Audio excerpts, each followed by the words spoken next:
Terdakwa kasus penerimaan gratifikasi dan tindak pidana pencucian uang (TPPU), Ghazal Basaleh disebut menerima gaji pokok selama menjabat sebagai Hakim Agung pada Mahkamah Agung dari Desember 2017 sampai Desember 2022 sebesar Rp77.129.300 per bulannya. Gaji fantastis ini diketahui dari persidangan yang digelar pada Senin 5 Agustus 2024 lalu. Pada saat persidangan, Jaksa KPK menghadirkan pegawai Mahkamah Agung Citra Maulana yang mengatakan gaji pokok Ghazal Basaleh mencapai Rp77 juta per bulannya. Tidak hanya itu, pemirsa, Ghazalba juga memperoleh tunjangan yang diklaim sudah sesuai dengan PP nomor 82 tahun 2021 tentang hak keuangan dan fasilitas Hakim Agung dan Hakim Konstitusi. Tunjangan yang didapat bergantung pada jumlah perkara. Menurut Citra, total penghasilan Ghazalba selama menjadi Hakim Agung adalah Rp6,2 miliar.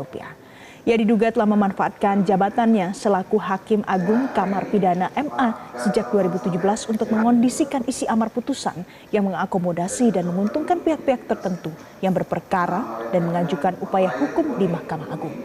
Dari pengondisian itu, Ghazalba menerima pemberian sejumlah uang sebagai bentuk penerimaan gratifikasi diantaranya untuk putusan dalam perkara kasasi dengan terdakwa ex-Menteri Kelautan dan Perikanan Edi Prabowo dan peninjauan kembali dari terpidana Jafar Abdul Ghaffar.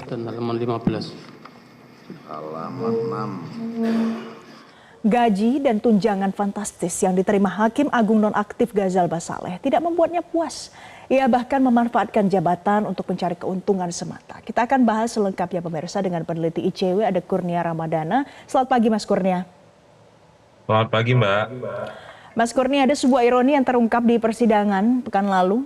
Kalau seorang Hakim Agung dengan pendapatan gaji pokok ada tunjangan fantastis sampai dengan Rp77 juta. Tapi ternyata tetap terlena melakukan korupsi. Jadi menurut Anda di bagian mana yang salah dalam sistem pengadilan kita, Mas? Ya, yang pertama, ketika pengakuan itu yang didasarkan atas peraturan pemerintah nomor 82 tahun 2021 dikaitkan dengan perkara yang disidangkan itu terbukti nanti secara berkekuatan hukum tetap, maka yang bersangkutan dapat dikatakan pejabat yang tamak dan rakus. Ini juga membuktikan bahwa praktik korupsi terjadi bukan hanya didasarkan karena pendapatan yang minim. Karena banyak sekali pihak-pihak yang berteori bahwa praktik korupsi itu bergantung dengan gaji. Ketika gaji ditingkatkan, maka praktik korupsi akan menurun. Ternyata seorang Hakim Agung dengan gaji Rp77 juta bahkan mencapai ratusan juta rupiah per bulan masih juga melakukan praktik korupsi.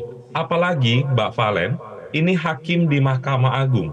Mereka menyidangkan di tingkat kasasi dan juga peninjauan kembali. Kalau kita kaitkan dengan asas hukum yang menyebutkan bahwa putusan hakim harus dianggap benar. Ketika ada praktik korupsi di dalam putusan itu, maka hakimnya ditindak tapi putusannya harus dianggap benar. Ini tentu menjadi problematik.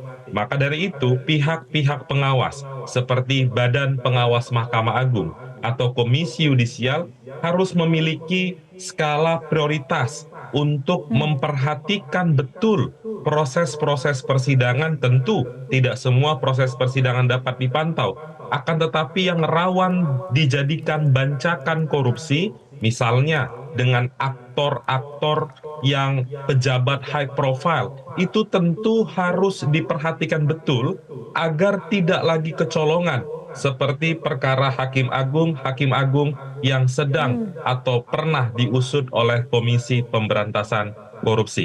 Demikian, Mbak Valen.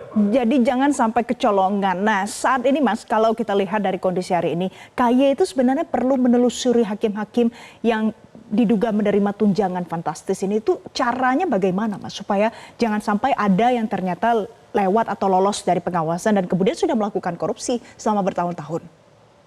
Ya, Mbak Valen, bahkan bukan hanya KY atau Bawas Mahkamah Agung, aparat penegak hukum misalnya yang menangani perkara tindak pidana korupsi seperti KPK, kepolisian, atau mungkin dalam proses persidangan KPK dan Kejaksaan Agung, itu harus mewanti-wanti ketika ada proses persidangan yang janggal. Ketika ada proses persidangan yang janggal, maka selama proses persidangan itu harus diinvestigasi lebih lanjut, harus diselidiki lebih lanjut untuk memitigasi adanya komunikasi terlarang antara hakim dengan pihak berperkara atau hakim melalui pihak operatornya untuk berkomunikasi dengan pihak yang sedang berperkara. Apalagi Mbak Valen, Komisi Yudisial itu tidak bisa masuk dalam substansi putusannya. Tentu selama ini Mbak Valen kita juga kerap kali mengkritik tindakan Komisi Yudisial. Ketika masyarakat itu meminta KY untuk melakukan pemantauan, seringkali yang dilakukan hanya sekedar mengirimkan surat kepada Ketua Pengadilan Negeri atau kepada Ketua Majelis untuk memperhatikan betul-betul proses persidangan itu. Namun kami tidak begitu yakin tim dari KY datang langsung untuk memantau proses persidangan yang rawan terjadi bancakan praktik korupsi. Apalagi Mbak Valen, selama ini sudah banyak hakim yang tersandung kasus korupsi. Tidak hanya Hakim Agung, ada hakim konstitusi, bahkan dulu ketua Mahkamah Konstitusi yang gajinya lebih dari 100 juta rupiah. Maka dari itu, ketika ada gaji yang terbilang fantastis, tentu secara legal itu dibenarkan karena diatur di dalam peraturan perundang-undangan, namun harus ada alarm bagi pengawas untuk memperhatikan seluk-beluk proses persidangan yang high profile, yang diperhatikan oleh banyak masyarakat dan rawan terjadi praktik korupsi. Demikian, Mbak Valen. Jadi kalau Anda menduga KY mungkin hanya berkirim surat saja, surat peneguran. Nah, jadi kalau seandainya yang ter-highlight sejauh ini, kalau yang skalanya di tingkat nasional adalah kasus-kasus besar di kota-kota besar saja, bagaimana ceritanya di daerah-daerah yang mungkin jauh dari pengawasan? Jadi pengawasannya harus bagaimana, Mas? Mulai dilakukan sejak proses screening atau di bagian mana yang perlu pengawasan jauh lebih ketat? Memang kita pada akhirnya harus berbicara mulai dari rekrutmen hakim. Aspek integritas itu harus dipastikan benar terlaksana dan juga kompetensi. Karena Mbak Valen ada 4 hal yang krusial yang harus dimiliki oleh hakim. Pertama, aspek integritas, profesional, independen, dan juga kompetensi. Ketika 4 poin tersebut terpenuhi, maka praktik korupsi besar kemungkinan akan minim terjadi di proses persidangan. Tentu dibarengi dengan pengawasan secara paralel oleh pemangku kepentingan seperti tadi saya sampaikan, baik oleh Badan Pengawas Mahkamah Agung maupun Komisi Yudisial. Demikian, Mbak Valen. Mas, terakhir singkat saja, Mas. Ini kemarin disebutkan bahwa Ghazal Basaleh ini sempat membeli rumah seharga 7,5 miliar rupiah secara tunai. Kalau logika publik yang sederhana saja pasti mungkin akan curiga. Nah, mengapa ini bisa sampai terjadi seperti itu tanpa ada pengawasan yang ketat? Iya, tentu secara day by day, 24 jam, tidak mungkin pengawas itu bisa mengawasi proses kehidupan dari seorang hakim agung. Namun paling tidak temuan dalam proses persidangan itu harus didalami oleh penuntut umum dan juga majelis hakim.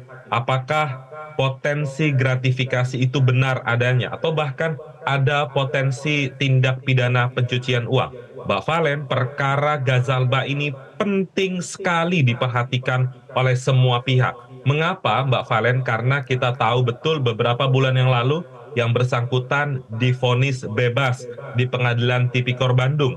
Kemudian beberapa minggu yang lalu sempat ramai dibincangkan oleh masyarakat ketika ada putusan sela yang ngawur karena menganggap KPK butuh delegasi kewenangan penuntutan oleh Kejaksaan Agung. Sehingga Ghazalba saat itu sempat dikeluarkan dari tahanan.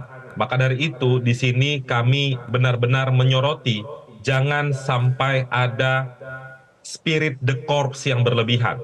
Jangan ada konflik kepentingan.